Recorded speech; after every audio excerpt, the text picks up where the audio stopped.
So hello dear student, here I am Kavita Singh, Department of Biotechnology from Pandem Point River. मैं आशा करती हूँ कि आप सभी घर पर होंगे, सुरक्षित होंगे और इस लॉकडाउन का पूर्णतः पालन कर रहे होंगे और साथ ही हमारे द्वारा दिए गए जितने भी वीडियो लेक्चर्स हैं उसको आप एंजॉय कर रहे होंगे, उसको प्रॉपर पढ़ रहे होंगे और अपने एग्जाम की तैयारी को बहुत अच्छे से कर रहे होंगे। तो अब हम स्टार्ट करते हैं हमारा आज का टॉपिक। हमने प्रीवियस लेक्चर में आपको बताया था कि कॉमन एलर्जेंस कहाँ पर होते हैं और पर्टिकुलर हमने टाइप 1 हाइपर सेंसिटिविटी की बात करी थी, जिसके लिए हमने कुछ डायग्राम आप कुछ मेंशन किए थे, जिसमें हमने बी सेल को डिस्कस किया था, टी सेल को किया था, टी एच सेल को डिस्कस किया था, मेमोरी सेल को डिस्कस किया था, प्लाज्मा सेल को डिस्कस किया था, वैसो अमाइन सेल्स को डिस्कस किया था और साथ ही हमने देखा था कि स्मूथ मसल सेल क्या होती हैं।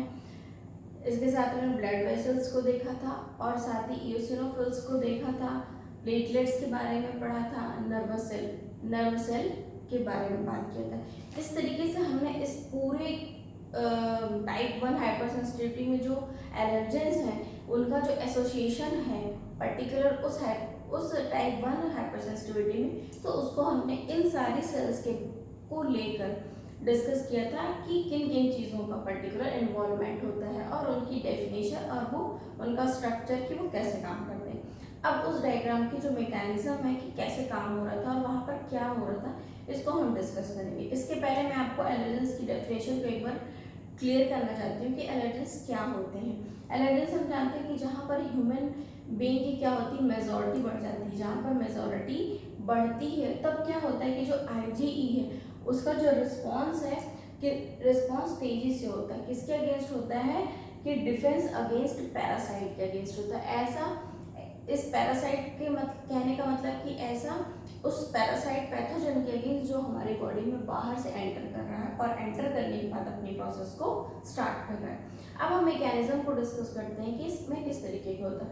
सबसे पहले तो इस पूरे डायग्राम को हमने देखा तो वो क्या शो कर रहा था, वो क्या बतला रहा था, तो वो हमको एक हाइपर सेंसिटिविटी रिएक्शन को बता रहा था कि किस तरीके से हाइपर सेंसिटिविटी रिएक्शन होती है। फिर हम देखते हैं कि एलर्जेंस एक्टिवेट।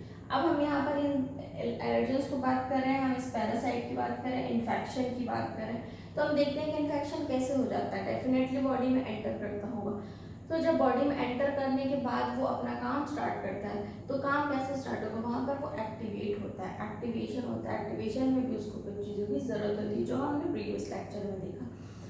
उन्हीं लेक्चर्स के लिए हम उसी को हम बोलेंगे कि जो एलर्जी है वो क्या हो रही है, एक्टिवेट हो रही है हमारे बॉडी के अंदर। लेकिन कैसे? फिर हम देखते हैं कि जो हमारी बी सेल थी, आपने देखा था एक ब्रिज लाइन स्ट्रक्चर था जो CD4 के थ्रू THL से बाइंड था। तो वहाँ पर हमने देखा था कि IgE एंटीबॉडी थी। अब हम देखते हैं कि जो IgE एंटीबॉडी होती है ये पर्टिकुलर स्पेसिफिक एंटीजन से ही बाइंड होती है, अदरवाइज बाइंड नहीं होती। तो हम देखते हैं कि जो IgE था स्पेसिफिक, तो वो बाइंड हो रहा था हमारा जाकर FC रीजन से। जैसा कि हम सभी जानते हैं कि जब हम देखते हैं कि हमारे इस इम्यून सिस्टम में कुछ रीजन्स होते हैं, कुछ सेक्टर्स होते हैं। हम देखते हैं कि जो हमारे पर्टिकुलर एंटीबॉडीज है उनकी उनकी अपनी अपनी एक डेस्टिनेशन है जहाँ पर वो जाकर बाइंड होते हैं, अपना काम करते हैं। तो हम देखते हैं कि जो IgE है पर्टिकुलर, वो IgE जो है वो किससे जाकर बाइंड होता है, हमारे FC रीजन में बाइंड होता है। और वो हमारी बी सेल थी और टी सेल मिलकर क्या बना रहे थे, वहाँ पर हम देख रहे हैं कि दोनों मिलकर प्लाज्मा सेल का फॉर्मेशन कर रहे थे। फिर हम देखते हैं कि जो हमारा एलर्जेंस है वो क्रॉस लिंक होता है। तो जो एलर्जेंस है वो क्या होंगे, आपस में एक दूसरे से क्रॉस लिंक्ड होंगे और लिंक्ड होने के बाद बाइंड करेंगे। बाइंड कहाँ पर होते हैं कि मैंने आपको ही लेक्चर में बताया था कि मास्ट सेल की जो अपर सरफेस है, जब आप मास्ट सेल की अपर सरफेस पर ये क्या होते हैं, जो एलर्जेंस हैं ये बाइंड होते हैं। फिर हम बात कर रहे हैं कि फार्माकोलॉजिकल एक्टिव मीडिएटर। तो हमने यहाँ पर देखा था कि वैसो अमाइंस हो रहे, सीक्रेट हो रहे थे, तो वो वहाँ पर किस चीज़ का काम कर रहे हैं, एज अ मीडिएटर का काम कर रहे हैं। फिर हम देखते हैं कि हमारे स्मूथ सेल्स क्या होती है, स्मूथ मसल सेल्स। तो स्मूथ मसल सेल्स का डायग्राम आप देख चुके थे। स्मूथ मसल सेल्स हमारे बॉडी में होती है। अगर हमारी बॉडी में फ्लेक्सिबिलिटी नहीं होगी तो क्या होगा, क्या हम काम कर पाएंगे? हम नहीं कर पाएंगे। हमको फ्लेक्सिबिलिटी को मेंटेन करने के लिए हमारे बॉडी में कुछ स्मूथ मसल्स होती हैं जो क्या करती हैं, हम अगर हम बॉडी को एक जगह पर स्टिक कर देते हैं, मूवमेंट्स नहीं करते हैं, तो क्या होगा, वहाँ पर रिजिडिटी आ जाएगी, जो फ्लेक्सिबिलिटी वो कम हो जाएगी। तो जो पर्टिकुलर स्मूथ मसल्स हैं वो क्या करती, कॉन्ट्रैक्शन का काम करती है। इस कॉन्ट्रैक्शन के कारण हमारे बॉडी की जो फ्लेक्सिबिलिटी है वो क्या है, बनी हुई है, और इसी के चलते बॉडी क्या होता है, हमारा प्रॉपर तरीके से काम कर पाता है। फिर हम देखते हैं कि जो सेल है, ये सेल डिवाइड होने के कहाँ पर डिवाइड, इनमें सेल डिवीज़न होता है किसमें, सेल मेम्ब्रेन में। तो ये जो सेल्स हैं ये क्या होती हैं, डिवाइड हो जाती हैं, अपने आप को डिफरेंशिएट कर लेती हैं, और सेल डिवीज़न इनका होकर सेल मेम्ब्रेन में कन्वर्ट हो जाती है। तो इस तरीके से हम देखते हैं कि जो हमारी मैकेनिज्म है, जो हमारी मेटाबॉलिक प्रोसेस है, तो वो क्या हो रही है, इस तरीके से डिवाइड हो रही है। फिर हम देखते हैं कि एलर्जी जो है तो ये कैसे हो जाती है, क्यों होती है एलर्जी, कौन से ऐसे फैक्टर्स हैं, कौन से ऐसे रीज़न हैं जिस रीजंस के कारण हमको क्या हो रही है, एलर्जी हो रही है। तो ऐसे जो इनके सोर्स हैं ये मैंने पार्ट 1 वीडियो में आपको डिस्क्राइब किया हुआ है कि उसके जो मेन सोर्स हैं क्या हो सकते हैं। कुछ इंसेक्ट्स भी होते हैं जिसके कारण हमको क्या होती है कि एलर्जी हो जाती है, कुछ फूड प्रोडक्ट्स भी होते हैं जिसके कारण हमको एलर्जी हो जाती है। अब हम बात करते हैं कि हमको इन्फेक्शन क्यों होता है। तो हम देखते हैं कि हमारी बॉडी में जो इन्फेक्शन है, तो अगर हमारे ऑर्गन्स क्या है, ज़्यादा सोफिस्टिकेटेड, ज़्यादा सेंसिटिव है, हम अभी हमारे लेक्चर में क्या पढ़ रहे हैं, हाइपर सेंसिटिविटी।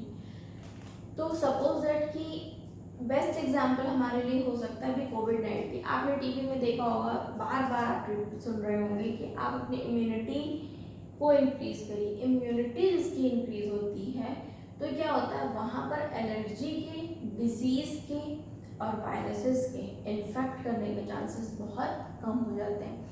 अब हम अपनी इम्यूनिटी को कैसे इंक्रीज करते होंगे, हमारी इम्यूनिटी को इंक्रीज हम क्या माध्यम है, कौन से सोर्सेज हैं, तो डायरेक्ट इनडायरेक्ट बहुत सारे फूड सप्लीमेंट्स जो होते हैं वो क्या करते हैं, हमारी इम्यूनिटी को स्ट्रॉन्ग भी करते हैं और इम्यूनिटी को वीक भी करते हैं। इसके साथ साथ कुछ अदर फैक्टर्स भी होते हैं कि जैसे स्ट्रेस है, अगर हम बहुत ज़्यादा स्ट्रेस किसी चीज़ का लेते हैं तो क्या होता है, उससे भी हमारी बॉडी का जो मेटाबॉलिक प्रोसेस है वो डिसबैलेंस होता है, जो पीएच लेवल है डिसबैलेंस होता है, बॉडी का जो टेम्परेचर है वो डिसबैलेंस होता है। तो आपको मैंने बताया हुआ है प्रीवियस लेक्चर में कि बॉडी का एक्यूरेट टेम्परेचर होना बहुत ज़रूरी है।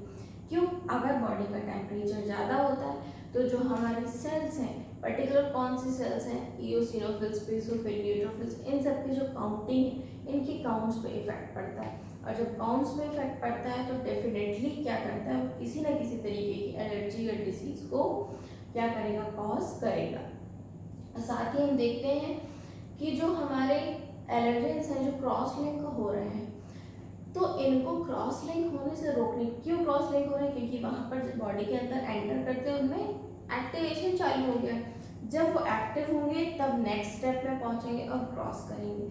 अगर हमारी इम्यूनिटी क्या है, स्ट्रॉन्ग है, तो हमारे बॉडी में कुछ एनके सेल्स भी होती हैं, जिन एनके सेल्स को हम क्या बोलते हैं, आपने देखा सुना होगा, कुछ एनके सेल्स भी होती हैं जो हमारे, जिनको हम बोलते हैं नेचुरल किलर सेल।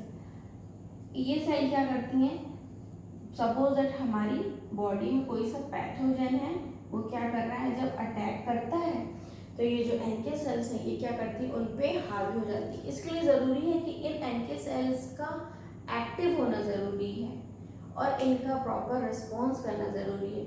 अगर ये प्रॉपर रिस्पॉन्स नहीं करती हैं, एक्टिव नहीं होती हैं, तो क्या होगा, डेफिनेटली कुछ ना कुछ डिसीज़ को कॉज करेगा। तो इसलिए हमें अगर एलर्जी से बचना है, किसी डिजीज़ से बचना है, हमको वायरस से बचना है, तो उसके लिए हमको हमारी बॉडी की इम्यूनिटी को क्या करना पड़ेगा, इंक्रीज करना पड़ेगा। आज का टॉपिक इतना ही। Hope so you like my video. इसका जो थर्ड पार्ट है, थर्ड पार्ट में हम देखेंगे कि हाइपर सेंसिटिविटी के जो टाइप्स हैं उन टाइप्स को हम डिस्कस करेंगे। तो हम उस लेक्चर को मैं आपको नेक्स्ट वीडियो में डिलीवर करूँगी। Thank you students.